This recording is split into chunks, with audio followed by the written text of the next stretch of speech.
25 নম্বর পারা সূরাতুশ শুরা 30 নম্বর আয়াতে কারিমা আপনাদের সামনে তেলাওয়াত করলাম। এই আয়াতে আল্লাহ পাক রব্বুল আলামিন বলেন, ওয়ামা আসাবাকুম মিন মুসিবাতিন ফাবিমা কাসাবাত আইদিকুম, তোমাদের কাছে যত বিপদ আসে সব তোমাদের হাতের কামাই। ওয়ায়াফু আন কাসীর, অনেক গুনাহ আল্লাহ পাক রব্বুল আলামিন দয়া করে ক্ষমা করে দেন। সব গুনাহের কারণে আল্লাহ ধরেন না, কিছু গুনাহ আমাদের দ্বারা হয়, এগুলোর কারণে আল্লাহ আমাদেরকে পাকড়াও করেন। সূরা মাইদার 49 নম্বর আয়াতে আল্লাহ বলেন, ফালাম আন্নামা ইউরিদুল্লাহু আইয়ুসিবাহুম বিবাদি যুনুবিহিম, জেনে রাখো আল্লাহ পাক রব্বুল আলামিন তাদের কিছু গুনাহের কারণে তাদেরকে আযাব দিতে চান। বোঝা যায় যে কিছু গুনাহের কারণে আল্লাহ আযাব দেন, সব গুনাহে আল্লাহ আযাব দেন না। কারণ সব গুনাহে যদি আল্লাহ আযাব দিতেন তাহলে আমাদের কি অবস্থা হতো একটু চিন্তা করেন। বেশিরভাগ গুনাহ আল্লাহ মাফ করে দেন, কিছু গুনাহের কারণে আল্লাহ আমাদেরকে আযাব দিতে চান, আল্লাহ আমাদেরকে পাকড়াও করেন। সকল প্রকার গুনাহ থেকে আল্লাহ আমাদেরকে বেঁচে থাকার তৌফিক দান করেন। তাহলে গুনাহ আমাদের হাতের কামাই, বলেন তো গুনাহ আমাদের। সূরা নিসার ৭৯ নম্বর আয়াতে আল্লাহ বলেন, মা আসাবাকা মিন হাসানাতিন ফামিনাল্লাহ, তোমার জীবনে যত কল্যাণ আসে, যত নিয়ামত আসে, সব আল্লাহর পক্ষ থেকে আসে। ওয়ামা আসাবাকা মিন সাইয়্যাতিন ফামিন নাফসিক, আর তোমার জীবনে যত বিপদ আসে, বিপদের কারণ তুমি, তোমার কারণেই বিপদগুলো আসে। তাহলে আমরা আয়াতগুলোর মাধ্যমে জানতেছি যে বিপদ আসে আমাদের কৃতকর্মের কারণে, আমাদের গুনাহের কারণে। সূরা আন-নামের ৬ নম্বর আয়াতে আল্লাহ বলেন, আলাম ইয়ারাউ কাম আহলাকনা মিন ক্বাবলিহিম মিন করনিম মাক্কান্নাহুম ফিল আরদি মা লাম নুমাক্কিন লাকুম ওয়া আরসালনাস সামাআ আলাইহিম মিদরারা, তারা কি দেখেনি তাদের পূর্বে বহু জাতিকে আমি আল্লাহ ধ্বংস করে দিয়েছি, যাদেরকে পৃথিবীতে এমনভাবে প্রতিষ্ঠিত করেছিলাম যেমনটা তোমাদেরকে করিনি। আমি তাদের উপর মুষলধারে বৃষ্টি দিয়েছিলাম। ওয়াজআলনাল আনহারা তাজরি মিন তাহতিহিম, এই বৃষ্টি দিয়ে আমি নদী নালা বানিয়ে দিয়েছি তথা ভরপুর নিয়ামত তাদেরকে দান করেছি, যে নদী নালা তাদের নিচ দিয়ে প্রবাহিত হতো। পরে আল্লাহ কি বলে দেখেন, ফাআহলাকনাহুম বিযুনুবিহিম ওয়া আনশা'না মিন বা'দিহিম করনান আখারিন, এত নিয়ামত দেওয়ার পরেও তাদের গুনাহের কারণে আমি আল্লাহ তাদেরকে ধ্বংস করে দিলাম, তাদের পরে নতুন জাতি আমি আল্লাহ সৃষ্টি করলাম। এই আয়াত দ্বারা বোঝা যায় গুনাহ করলে আল্লাহ ধ্বংস করে দিলে, ধ্বংস করার পর অন্য জাতি আল্লাহ আবার সৃষ্টি করতে এই ক্ষমতা আল্লাহর কাছে, এটা কোনো ব্যাপার না, এই ক্ষমতা আল্লাহর কাছে আছে। এটা আল্লাহর কাছে কোনো কি না, ব্যাপার না। এই জন্য গুনাহের কারণে আল্লাহ নিয়ামত দেওয়ার পরেও জাতিকে ধ্বংস করার দৃষ্টান্ত পৃথিবীতে প্রচুর। সূরা আনকাবুতের ৩৯ এবং ৪০ নম্বর আয়াতে আল্লাহ বলেন, ওয়া কারুনা ওয়া ফিরআউনা ওয়া হামান, কারুন, ফিরআউন, হামান। ওয়ালাকাদ জাআহুম মূসা বিল বাইয়িনাতি ফাস্তাকবারু ফিল আরদি ওয়া মা কানু সাবিকিন, তাদের কাছে মূসা আলাইহিস সালাতু ওয়াস সালাম প্রমাণাদি নিয়ে এসেছেন, স্পষ্ট প্রমাণাদি। এই প্রমাণ পেশ করার পরেও তারা অহংকার প্রদর্শন করলো। ফেরাউন বলে ফেললো, আমি বড় খোদা, আমার চেয়ে বড় খোদা আর কে আছে? নাউজুবিল্লাহ। আল্লাহ বলেন ওয়ামা কানু সাবিকিন, এই মানুষগুলা অহংকার করার কারণে তারা আমার আযাবকে এড়াইতে পারেনি। এরপর আল্লাহ বলেন ফাকুল্লান আখাযনা বিযামবি, প্রত্যেককে আমি তার অপরাধের কারণে পাকড়াও করেছি, অপরাধের কারণে আমি সবগুলাকে ধরলাম। ফামিনহুম মান আরসালনা আলাইহি হাসিবা, তাদের কাউকে আমি আল্লাহ পাথর বৃষ্টি দিয়ে ধ্বংস করে দিলাম। ওয়ামিনহুম মান আখাযাতহুস সাইহা, তাদের কারো উপর ভয়ঙ্কর আওয়াজ এসে তাদেরকে ধ্বংস করে দেয়। ওয়ামিনহুম মান খাসাফনা বিহিল আরদ, তাদের কাউকে আমি জমিনের মধ্যে ধসিয়ে ধ্বংস করে দিলাম।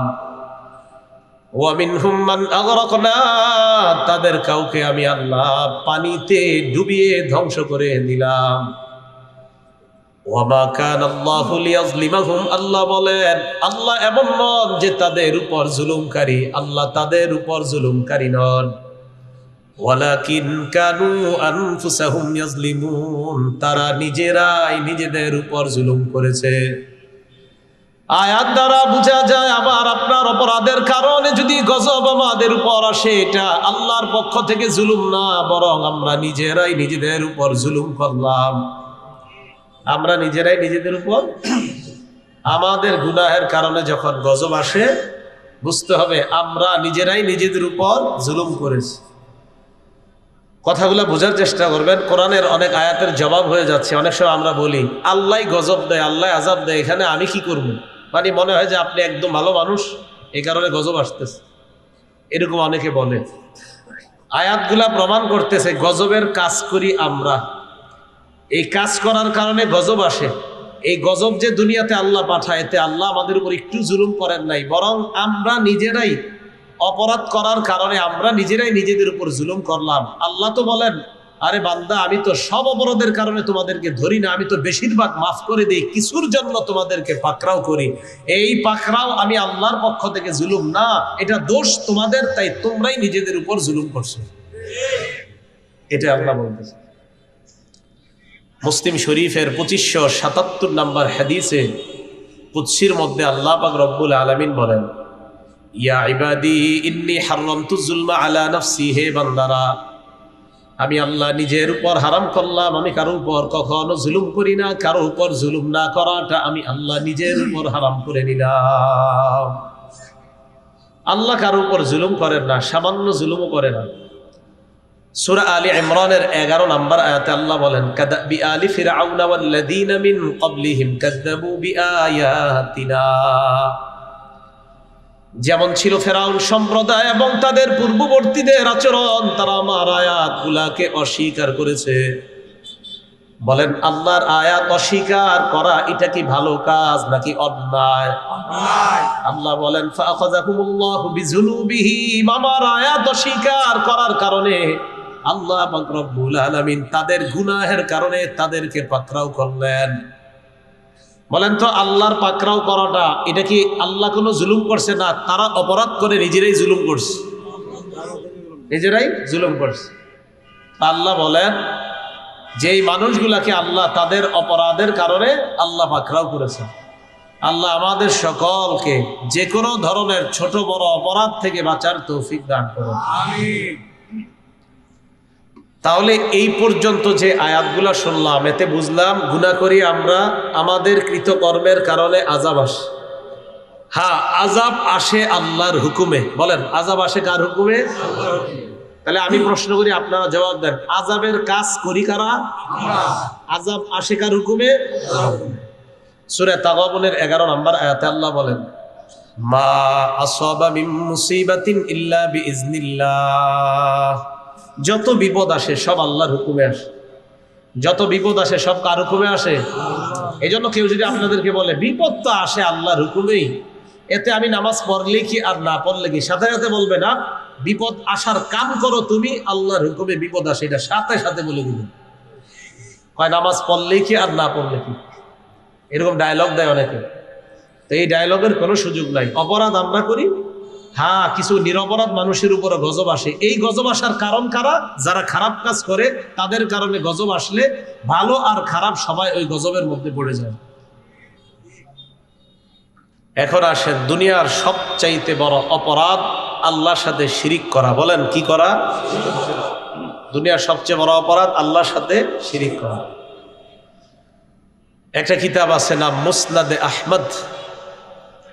এই কিতাবের 22,075 নম্বর হাদিসের বর্ণনা।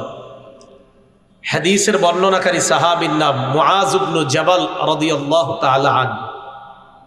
তিনি বলেন, عن معاذ بن جبل رضي الله تعالى عنه قال أوصاني رسول الله صلى الله عليه وسلم ب10 كلمات।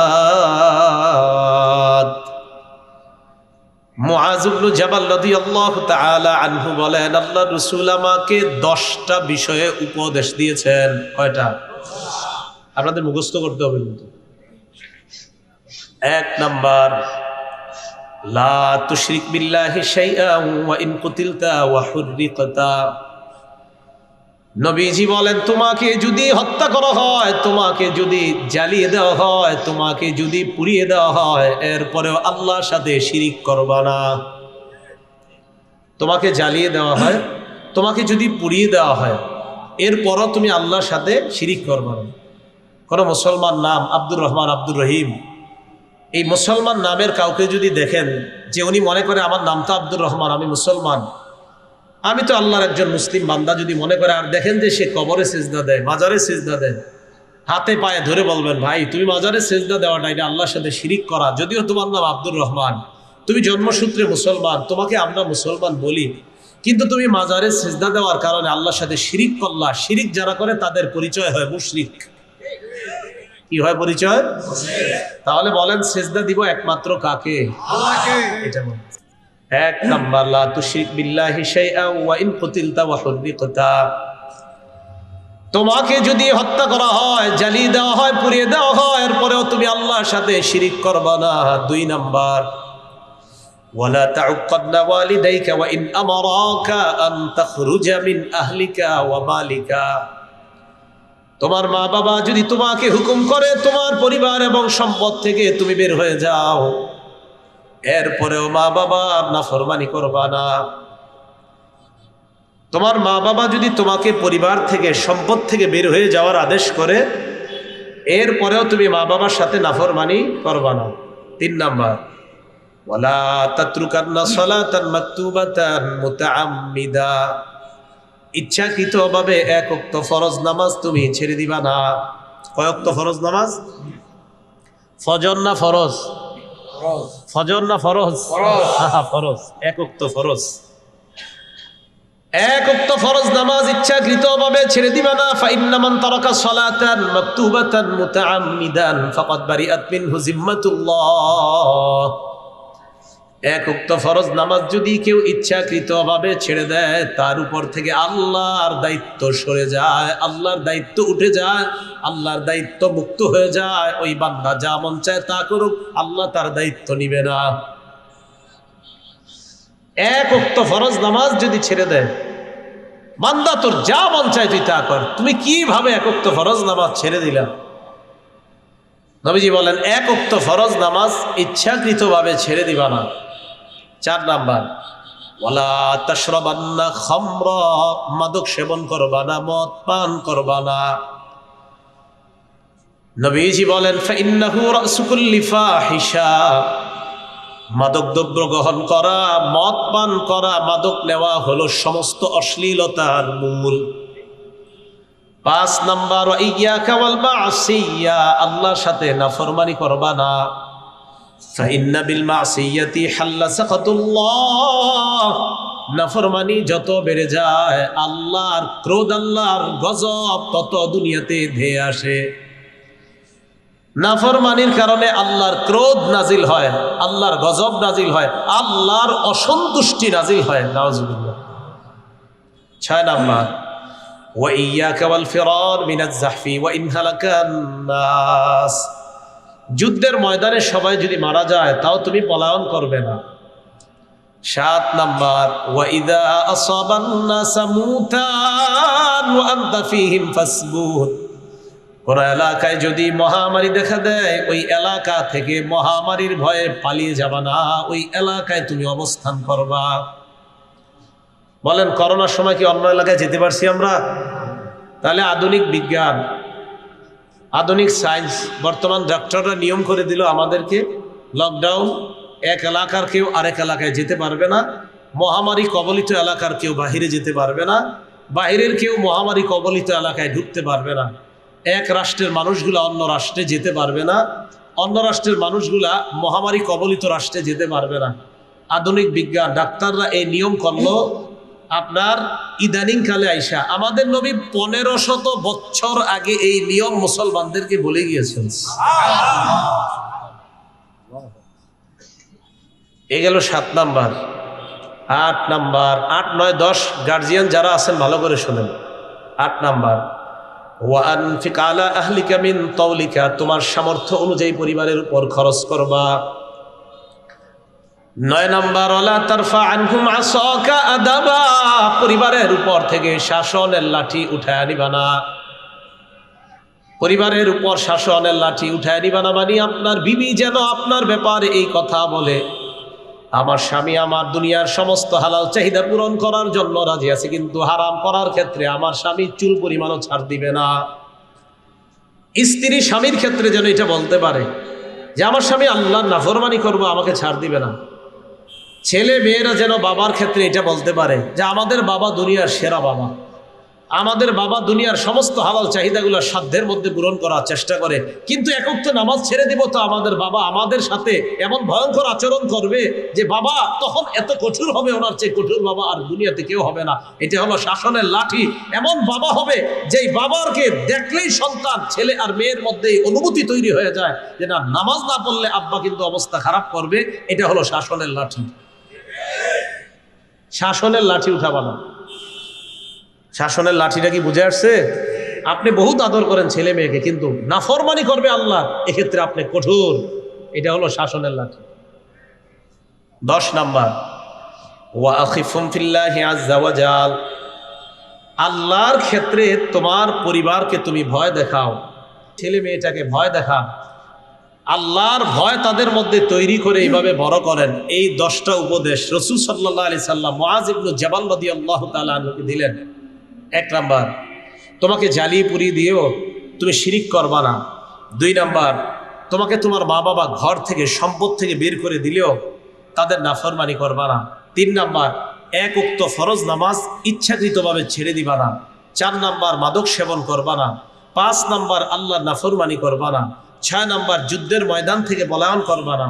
7 নাম্বার, যদি কোনো এলাকায় মহামারী দেখা দেয় ওই এলাকা থেকে পলায়ন করবা না। 8 নাম্বার, সামর্থ্য অনুযায়ী পরিবারের উপর খরচ করবা। 9 নাম্বার, পরিবারের উপর থেকে শাসনের লাঠিটা উঠিয়ে নিবা না। 10 নাম্বার, পরিবারকে আল্লাহর ব্যাপারে ভয় দেখাও। কি কথা কি বুঝে আসছে সবার? তাহলে 1 নাম্বার অপরাধটা আল্লাহর সাথে কি করা যাবে না। তো বলছিলাম দুনিয়াতে সবচেয়ে বড় অপরাধ হলো আল্লাহর সাথে শিরিক করা। আল্লাহ আমাদের সকলকে এই গুনাহগুলা থেকে বেঁচে থাকার তৌফিক দান করুন। আমিন।